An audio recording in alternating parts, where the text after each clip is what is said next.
അമേരിക്കയുടെ 47ാം പ്രസിഡന്റായാണ് ഡൊണാൾഡ് ട്രംപിന്റെ രണ്ടാം വരവ്. യുഎസ് കോൺഗ്രസിന്റെ സംയുക്ത സമ്മേളനമാണ് വിജയം അംഗീകരിച്ചത്. എതിർ സ്ഥാനാർത്ഥിയും മുൻ വൈസ് പ്രസിഡന്റുമായ കമല ഹാരിസാണ് സെനറ്റിന്റെ അധ്യക്ഷ എന്ന നിലയിൽ പ്രഖ്യാപനം നടത്തിയത്.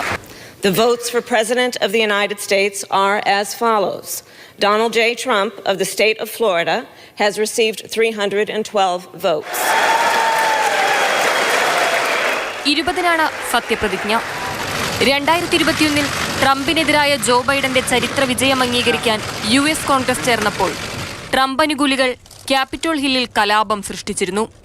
അതേസമയം കനേഡിയൻ പ്രധാനമന്ത്രി ജസ്റ്റിൻ ട്രൂഡോയുടെ രാജിക്ക് പിന്നാലെ കാനഡയെ അമേരിക്കയുടെ 51ാം സംസ്ഥാനമാക്കാമെന്ന് ട്രംപ് പറഞ്ഞു. ജനഹിതം മനസ്സിലാക്കിയാണ് ട്രൂഡോയുടെ രാജിയെന്നും പറയുന്നു അമേരിക്കൻ പ്രസിഡന്റ്. ഡിസംബറിൽ ട്രൂഡോയുമായി നടത്തിയ കൂടിക്കാഴ്ചയിലും ഈ നിർദ്ദേശം ട്രംപ് മുൻപോട്ട് വെച്ചിരുന്നു. International desk, Mathrubhumi news.